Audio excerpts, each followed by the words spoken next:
王菲，你輸就輸在，你只係俾咗佢一段風花雪月嘅回憶，而我係俾咗佢一個家。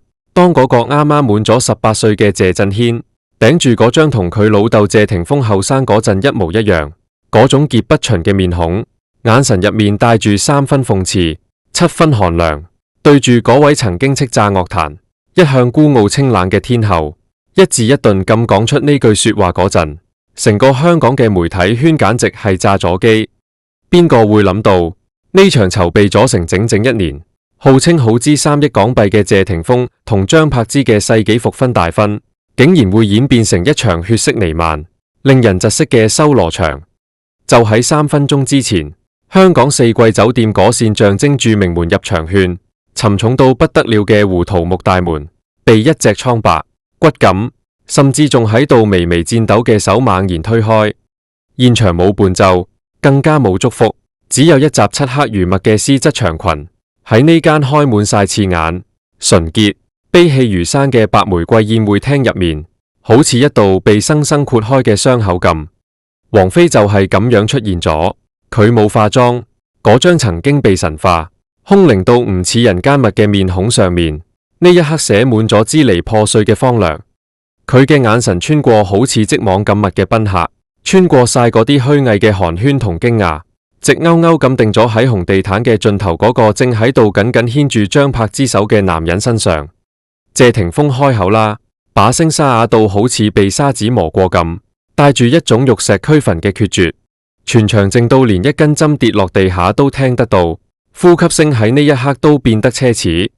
張柏芝婚紗上面嗰9999粒手工縫製嘅珍珠，喺水晶燈下折射出聖潔嘅光，但呢啲光對王菲嚟講，就係一根根毒針，狠狠咁扎進佢嘅瞳孔入面。王菲狼咗一步，自嘲咁笑咗一聲，淚水終於喺嗰張清冷嘅面孔上面決堤。佢把聲顫抖住問：憑咩？憑咩佢可以着白紗？憑咩佢可以堂而皇之咁企喺你身邊受人跪拜？謝霆鋒，我等咗你20年，我陪你由清潔行到不惑，我連條命都差啲填入呢段感情入面，到頭來我連着呢件衫嘅資格都冇咩？呢度已經唔單止係一場婚禮嘅崩塌，呢度係2個女人、3個家族，跨越咗20載恩怨情仇嘅宿命清算。謝霆鋒握住張柏芝嘅手指骨折已經發白，佢嘅側臉扮得好似大理石雕塑咁，嗰種深藏喺眼底、掙扎咗大半世嘅痛楚，喺呢一刻徹底藏唔住啦。空氣入面彌漫住昂貴香水同火藥味混合嘅詭異氣息。王菲每行前一步，謝賢嗰張臉就黑一分。呢場跨世紀嘅鬧劇，先至啱啱拉開佢最殘忍嘅序幕。王菲嗰雙曾經只睇雲淡風輕嘅眼，呢陣時充滿咗可以將人溺斃嘅幽怨。佢就咁企喺紅地毯嘅中軸線上面，嗰身黑裙好似一道永恆嘅咒語，割裂咗滿堂嘅喜慶。佢冇睇其他人，只係死死咁盯住謝霆鋒領口嗰枚精緻嘅溫莎結。嗰個打法係佢以前喺無數個清晨，喺佢哋2個人愛巢嘅落地窗前，親手為謝霆鋒練習過無數次嘅。但係而家為佢整理衣領嘅人，換咗做嗰個曾經被佢視為局外人嘅張柏芝。霆鋒，你睇住我。王菲嘅聲線喺度震，嗰種天后跌落神壇之後最卑微嘅哀鳴，聽落去真係令人心酸。謝霆鋒嘅身體僵硬到好似花崗岩咁，佢嗰雙平時總係中意藏喺墨鏡後面嘅眼，呢一刻充滿咗破碎嘅月光。佢想開口，喉結劇烈咁上下滑動，但喺王菲嗰雙布滿血絲嘅注視下，佢發現自己竟然失咗聲。係啊，嗰度係長達20年嘅糾纏，係每一次分手之後嘅午夜夢回，係佢喺人生最低谷嗰陣唯一可以捉住嘅浮木。佢點會唔痛？佢嘅心呢陣時正被生生撕開2半，一半留咗喺過去，另一半就被現實火埋。而企喺佢側邊嘅張柏芝，竟然展現出一種令人心驚膽戰嘅冷靜。佢冇好似普通女人咁樣喊苦喊忽，更加冇好似潑婦咁樣鬧街。佢只係安安靜靜、堅定不移咁，用嗰雙纖細但係充滿力量嘅手，慢慢咁扣住咗謝霆鋒冰涼嘅掌心。佢微微仰起頭，婚紗上面嘅碎鑽閃爍住勝利者嘅餘暉，嗰啲係張柏芝嘅本錢，係佢經歷咗當年嗰單風波、離婚、獨力撫養個仔、演藝事業低谷之後，喺生活嘅廢墟入面一點一滴爬出嚟，先至換得返嚟嘅尊嚴。王菲睇住嗰兩隻緊緊相扣嘅手，嗰種屬於正妻同老公之間天然嘅血脈相連，嗰種默契，好似一記無形嘅耳光，狠狠咁抽喺佢塊面度。等咗咁多年，到頭來竟然乜都冇。王菲喃喃自語，淚水決堤，完全浸濕咗佢高傲嘅自尊。佢好想問謝霆鋒，當年喺北京胡同入面分食嗰碗炸醬麵算係乜嘢？當年喺背脊上面刻落嚟嗰對比翼雙飛紋身又算係乜嘢？通通難道呢20年嘅靈魂相依，竟然抵唔過一張世俗嘅婚約紙？全場賓客屏息以待，有人同情，有人嘲諷，更多嘅係喺度等住睇呢個修羅場點樣徹底爆炸。呢一刻，時間好似凝固咗咁，一邊係代表純真愛情，但係名不正言不順嘅黑；另一邊係代表家庭責任、血脈傳承嘅白。呢場博弈由王菲踏入大門嗰一秒開始，就已經唔再係愛情嘅較量，而係人性深處最血淋淋嘅割裂。就喺呢種令人窒息嘅靜默入面，嗰雙緊扣嘅手，好似係壓死天后最後嗰根稻草。王菲慘然一笑，嗰種笑容喺四季酒店燦爛嘅水晶燈下，竟然顯得比深秋嘅寒霜仲要凍幾分。謝霆鋒，你講嘢啊！王菲嘅聲線猛然提高，帶住一種近乎病態嘅決絕，好似困獸喺陷阱入面最後嘅西溝。你以前講過，我係你呢一世唯一嘅靈魂伴侶。你講過，呢啲世俗嘅枷鎖根本鎖唔住你呢頭野馬。但係而家呢，你着住呢身皮，企喺呢堆白玫瑰中間，好似個提線木偶咁樣接受呢啲人嘅祝福。你望住我對眼講，你真係甘心咩？佢每一聲質問，都好似一把燒紅咗嘅烙鐵，生生咁燙喺謝霆鋒嗰粒神早已經千瘡百孔嘅心上面。謝霆鋒塊臉瞬間慘白如紙，佢太了解王菲啦。呢個女人骨入面流住嘅係孤傲嘅血，係嗰種寧願玉石俱焚都唔肯低頭求全嘅倔強。但係而家嘅佢，竟然喺呢個眾目睽睽之下，喺全香港媒體嘅鎂光燈面前，將尊嚴踩碎晒喺地上面，只係為咗問佢攞一個根本唔存在嘅答案。謝霆鋒隻手喺度震，嗰種來自靈魂深處嘅悸動，令佢好想伸出手去，好似無數次喺深夜入面咁樣撫平王菲眉宇間嘅落寞。佢想同王菲講，當年喺北京胡同入面抽過嘅煙，睇過嘅雪，佢一刻都冇忘記過。但係就喺佢指尖微微喐嗰一秒，身邊嗰抹雪白嘅婚紗就好似一道堅不可摧嘅城牆，塞住咗佢所有嘅退路。張柏芝喐啦，佢依然冇流眼淚，甚至嘴角仲掛住一抹近乎慈悲嘅弧度。佢輕輕向前邁咗一小步，呢一步唔多唔少，啱啱好擋咗喺謝霆鋒同王菲之間。呢個動作極之隱秘，但係充滿咗主權嘅宣誓。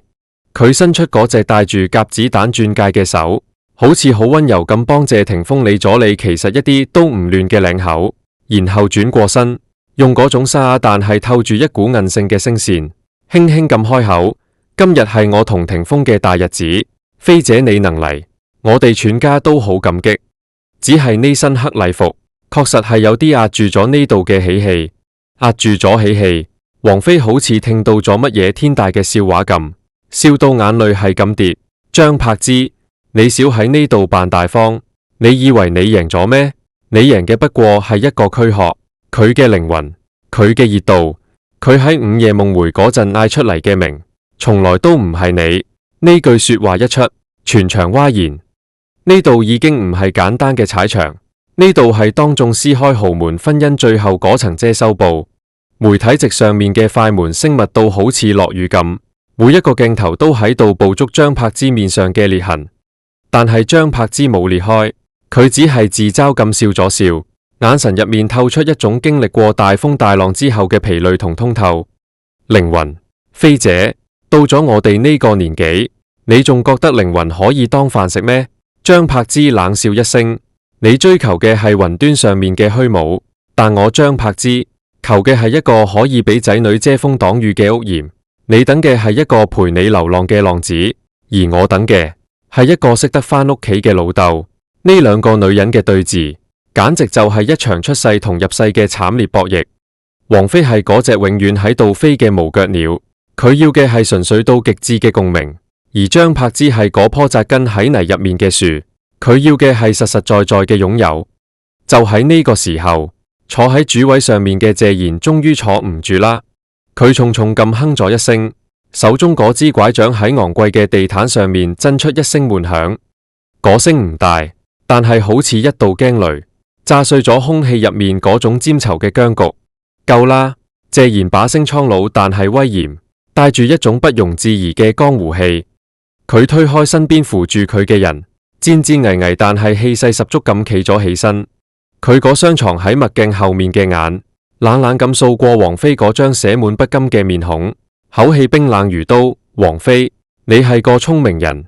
20年前你闖入嚟，我當你係霆鋒嘅一場高燒，燒退咗就算啦。但係20年後嘅今日，你仲想闖入嚟？你當我謝家嘅大門係戲班嘅後台咩？王菲身形一晃，塊臉由青轉白。佢望住呢位曾經都算錫過佢嘅長輩，而家竟然用睇路人甲一樣嘅眼神望住自己，嗰種被全世界拋棄嘅孤獨感，瞬間將佢淹沒。而最致命嘅一擊，正喺人群入面緩緩醞釀。18歲嘅謝震軒 Lucas 喺呢個時候緩緩企咗起身，佢着住同老豆同款嘅黑色西裝，嗰張臉簡直就係謝霆鋒當年嘅復刻版，甚至比謝霆鋒更多咗一份冷靜同沉穩。佢穿過啲驚到唔敢出聲嘅賓客，一步步咁行向風暴嘅中心。佢眼神入面冇對天后嘅敬畏，只有一種睇透世俗嘅冷酷同決絕。嗰種係來自血緣最原始嘅審判。王菲望住呢個少年，心中突然生出一種從來未有過嘅恐懼。佢意識到呢場博弈，佢唔單止輸俾咗時間，輸俾咗名分，更加輸俾咗一種名為血緣嘅強大武器。嗰啲係佢窮盡一生，用盡所有靈氣都無法抗衡嘅宿命。Lucas 每行一步，皮鞋踏喺地毯上面嘅聲，都好似精準嘅鼓點，敲喺每個人嘅耳膜上面。王菲仿佛間好似見到當年嗰個喺演唱會上面為佢伴奏，眼神入面全係狂熱愛戀嘅小謝，但眼前嘅少年眼神入面冇愛，只有一種近乎殘忍嘅清醒。菲姐 ，Lucas 開口啦，聲線磁性而低沉。我嗌你一聲菲姐，係傳咗我老豆當年嘅情分，但我今日企喺呢度，係以謝家長子嘅身份，請你離開。王菲個身劇烈咁搖晃咗一下，佢唔敢相信咁望住呢個少年，聲線支離破碎。Lucas， 你叫我行，你知唔知我同你老豆？我知道。Lucas 打斷咗佢，嘴角勾起一抹諷刺嘅弧度，嗰個神態同謝霆鋒最冷酷嘅時候一模一樣。我知道你哋有好多精彩嘅回憶，你哋喺紋身店刻下誓言嘅時候，我喺度喊。你哋喺異國他鄉牽手漫步嘅時候，我喺度大個；你哋喺所謂靈魂共振嘅時候，我媽淨係一個人帶住我同細佬喺每一個發燒嘅深夜入面捱。你口口聲聲問憑咩佢可以着白紗，問你等咗咁多年竟然乜都冇。我而家就話俾你聽個答案。Lucas 向前逼近一步，嗰種屬於成年男子嘅壓迫感，竟然令見慣大場面嘅天后下意識退後。因為我媽俾咗成個家，俾咗謝家傳承嘅血脈，俾咗我老豆一個可以停靠嘅港灣。而你，王菲，佢頓咗頓，眼神變得好似極地冰原咁荒涼。你只係俾咗佢一段又一段嘅回憶，回憶呢啲嘢虛無，風一吹就散啦。我老豆呢一世欠你嘅情，呢啲年份分合合神早還清啦。但佢欠我媽嘅，欠呢個家嘅，要用餘生嚟還。你口中嘅靈魂伴侶，喺現實嘅尿片、功課、病床同守望面前，輕到好似一張紙咁。呢一番話就好似一記響亮嘅耳光，直接抽碎咗王菲面上嗰層名為超脫嘅假面。佢當場呆咗喺度，好似被抽走咗靈魂咁。佢引以為傲嘅純粹愛情，喺呢一刻被定性做自私嘅消遣。佢堅持咗20年嘅執念，喺呢個仔口中，竟然變咗做阻礙老豆回歸家庭嘅罪孽。王菲想反駁，佢想講愛情唔係呢啲世俗嘅算計，佢想講佢同謝霆鋒之間有住外人永遠唔明嘅靈犀。但當佢抬頭望向謝霆鋒嗰陣，佢徹底絕望啦。嗰個佢愛咗半世嘅男人，呢陣時竟然低住頭，避開咗佢嘅視線。謝霆鋒手正死死咁攢住張柏芝嘅手指，嗰個唔係做戲，嗰個係一個男人喺極度羞愧同動搖嗰陣，下意識尋找支撐嘅本能。謝霆鋒喺呢一刻默認咗個仔嘅審判，佢選擇咗血緣，選擇咗責任，選擇咗嗰個雖然滿地雞毛，但係熱氣騰騰嘅家。張柏芝企喺側邊，呢陣時終於跌落一滴眼淚，嗰滴唔係委屈嘅淚，嗰滴係大仇得報，塵埃落定之後嘅如釋重負。佢望住個仔高大嘅背影，知道呢一局，佢唔單止贏咗而家，仲贏埋未來。謝賢接住落嚟嘅動作，更加係將嗰把血緣之刀徹底插死喺王菲嗰粒神早已經千瘡百孔嘅心。佢緩緩拄住拐杖行上前，每一步都踏喺眾人嘅心跳縫隙入面。阿菲，你仲聽唔明咩？謝賢把聲蒼老而沙啞。20年前，我由得霆鋒去鬧，去同你談嗰種唔食人間煙火嘅戀愛，係因為我覺得後生仔總要癲一場。但20年後嘅今日，喺呢個場入面，你着住一身黑，係喺度咒我謝家死人，定係喺度咒你自己死心？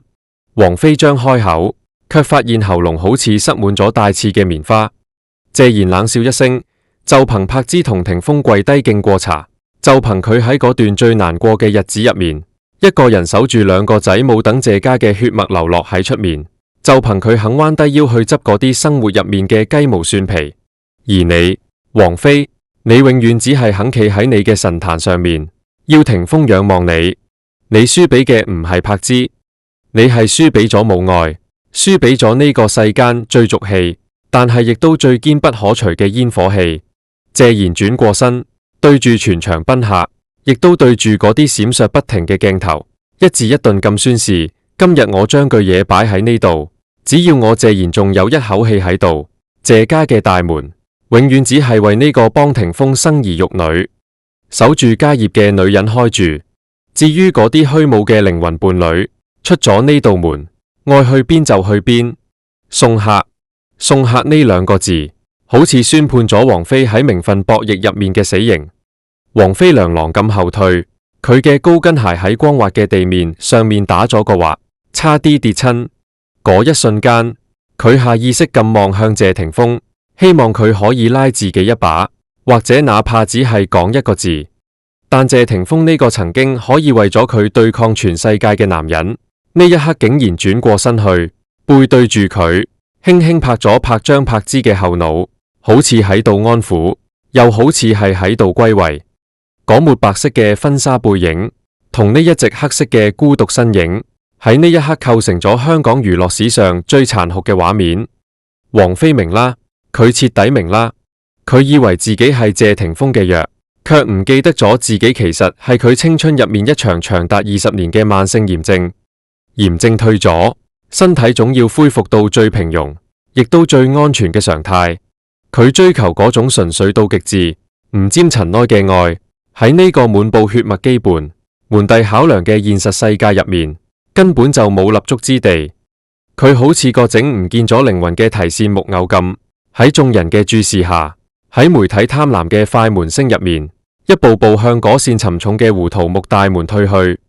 每退一步，佢就離嗰個叫謝霆鋒嘅男人遠咗一光年。當佢行出大門嗰一刻，身後傳嚟嘅係婚禮司儀重新拎起麥克風，用喜慶嘅聲線宣布婚禮繼續。歡呼聲、掌聲、音樂聲，好似潮水咁湧向大廳，但又好似牆壁咁將佢隔絕喺出面。